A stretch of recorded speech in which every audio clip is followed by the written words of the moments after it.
Hello everyone, this is Nikki Canada with Dapper Street Productions, and you have tuned into Dapper Street TV. And here we have today bassist, band leader, composer, and instructor, Ron Brendle. Ron Brendle, thank you so much for stopping in to just, tell us a little bit about your musical journey. I know that you're a North Carolina native, correct? Yes. So what part of North Carolina are you from? And tell us a little bit about how you got into the music industry and what attracted you to the bass. Well, I grew up in Statesville, about 45 miles up north of Charlotte, and I began an interest in music, I think, when I was probably maybe 4 or 5 years old. My grandmother would take me to her mother's house, my great-grandmother's house out in Union Grove, where they had the Union Grove Fiddlers Convention. And she had an old pipe organ with the stops and everything, so I would sit in front of that thing for hours until they ran me off. But I had no idea what I was doing, but I just knew that I loved playing music, not even knowing I was playing music. So you started off playing? Well, I was just goofing around. I didn't know what I was doing. Okay. I wound up later taking piano lessons. Okay. But I was, I think, practically a senior in high school before I got any kind of training. I wound up getting a guitar when I was 12. So I sort of taught myself to play guitar I had a Beatles songbook. They called it The Complete Beatles, and it wasn't complete because it only went up to 1968. Wow.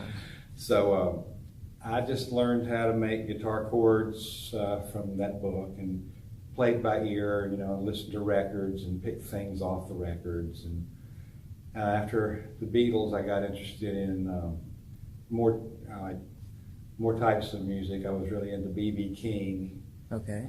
Especially Live at Cook County Jail, one of my favorite records. Yeah.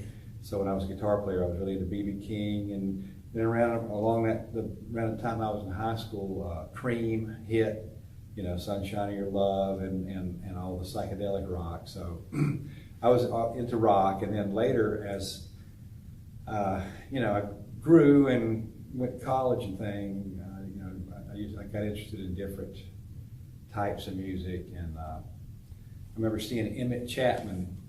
We drove from Statesville to Davidson College one night to see Emmett Chapman play, and Emmett Chapman invented the instrument called the Chapman stick. Okay. It's, a lot of people play now. And that really kind of flipped a switch. And then when I went up to Appalachian State, I transferred up there. I went to junior college, well, not junior college, it was a private college, but it became a community college. The year I graduated from high school in Statesville was Mitchell College. And it was still like a private college atmosphere. They had a great music department. They had Martha Artuso teaching piano, and she was the pianist for the North Carolina Symphony. So they had a really good small music department. I got interested in, I tried to play cello, but it didn't work out too well. So when I transferred on up to ASU, I didn't really want to play cello, and there was an audition for guitar in the jazz band, the big band. I didn't know much about jazz, but I auditioned for that and I got it, and I learned, kind of trial by fire. Yeah. I know about but that. I made friends with a lot of jazz musicians, and the way I got into jazz was through when I was probably maybe in the 9th or 10th grade. High school, I joined the Record Club of America. I don't know if anybody would remember what that is, but it was they sent you a catalog and you picked out records you liked and you ordered them, and it was a discount, and they sent them to you in the mail. Yeah. So I'd read this name, Larry Coryell, who was a jazz guitar player. I read his name in Guitar Player magazine, and I didn't know anything about him, but I saw one of his records in Record Club of America, so I ordered it, and as it turns out, it was just really it was from, I guess, maybe the early 70s. It was really like super funky, but out. Yeah. Really out, avant-garde stuff. And I thought, wow, this is jazz. Then after that, I got into John McLaughlin and the Montevishnu Orchestra. And then after I got to ASU and met a bunch of jazz musicians, they said, "Oh, you got to go back and catch up now. I go back and listen to Charlie Parker and Miles Davis." Yeah. So those guys, those horn players, kind of were responsible for, sort of educating me, and a lot of nights sitting around listening to records, and oh yeah, this is Eric Dolphy, this is Coltrane, this is, So I kind of got an education through my peers, at ASU, and I still played guitar all the way through school, and my plan was to get a degree in what they called music technology, which was repairing instruments. So I got that degree. I got a job in Charlotte working for a John Syke Violin Company. He was kind of a famous regional violin maker. So I went to work with him, and I played gigs on guitar in Charlotte, and I was the one that had to fix the basses and cellos up because he didn't want to mess with it. So I would restore a bass or something and tune it up, and one day I thought, I could probably play one of these, and so I wound up getting one. But my big inspiration was Charlie Hayden. He's a bass player who he got famous with Ornette Coleman and his original quartet. Then he went to play with Keith Jarrett for about 11 years and his own group, and he passed away a few years ago. But listening to him one afternoon, I think one of the important things that I would have to say is when we were growing up, we all got together at somebody's house or apartment and listened to records for hours, like we were watching a movie, We wouldn't sit there and talk. We would put a record on and Wow. absorb it, and talk about it, change the side. So it was one of these listening sessions that I heard Charlie Hayden with Hampton Hawes as a duo.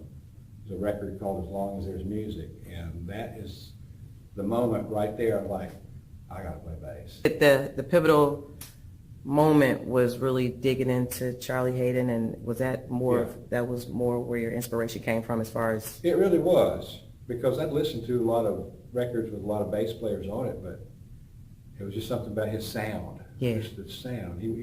Charlie was never really a technical monster on the bass. He was great, but as far as like a flashy player, he was not. And I think that's part of the thing that lured me to that, the understatedness of what he was doing, So, now that we're on Charlie Hayden, you recently released a new project. Yes. Titled A Tribute to the Bassist, Volume 1. Mm-hmm. I personally listened to your project a couple weeks ago, and I thought it was outstanding. Thank you. I really loved it.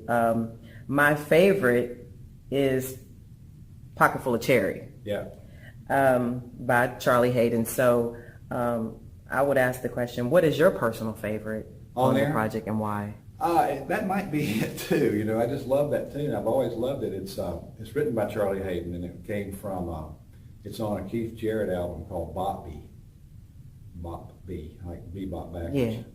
Yeah. But it's maybe the last tune on the second side. I can't remember, but I've always loved the tune. I've always wanted to do it, and that's why I picked it for this project. And it's what they call free jazz, in that it's got a head, melody, but when the players improvise, they're not soloing over a predetermined set of changes.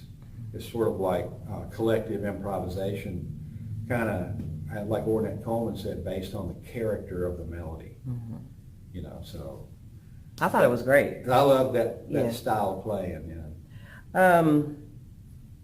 You've shared the stage with some jazz extraordinaires, people like Dizzy Gillespie, Hank Crawford, Ray Charles, Charlie Byrd. I'm sure with these experiences, they have really shaped you along your musical journey. Mm-hmm. And with all that said, do you think that you could get any better as a musician? Oh yeah. Yeah, you always can get better. If you ever get to the point where you think you're there, you're not there. You're not there. You're not there. It's a never-ending experience, and if you ever come to the point where you think, well, I've arrived, you're finished. Yeah. If you ever think you don't need to learn anymore, you really need to learn. It's a journey. I agree. Yeah, it's a never-ending journey, and you should always have, I don't remember what the Japanese term is, but have a child's mind. Yeah. Always curious, always looking, and interested in things. So, if you had one message to give to someone who wants to be a musician, what would that be? Don't get into it for the money. Yeah. I mean, you gotta love music to want to be a musician. And believe me, I know people who have day jobs and they work 40 hours a week that love music as much as I do, and they can't wait to get hold of their instrument and play. Mm-hmm. I'm just fortunate, I'm just, lucky that I'm able to eke out a living, of some sort with doing something I love to do, Right.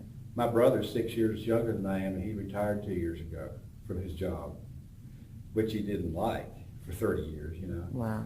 And of course he's got a second life now, but my parents are like, well, when are you going to retire? I'm like, never, because I like what I do. Right. Right. I enjoy that.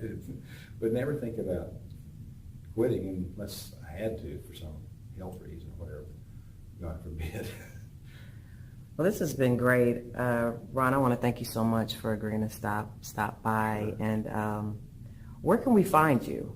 You tell people about your website. RonBrendle.com, RonBrendle.com.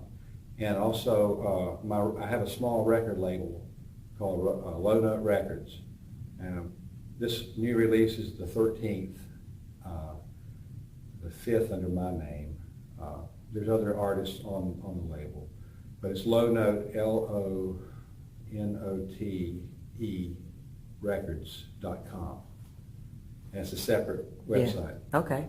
So you can go and hear samples of the other CDs. Like I say, most of them are, I just play on the CDs, and there are other artists who just wanted a label to put their stuff on. Yeah. Well, there you have it, folks. We have Ron Brendle, bassist Ron Brendle. And again, thank you so much. Thank you again for tuning in to Dapper Street TV. Thank you, Nikki.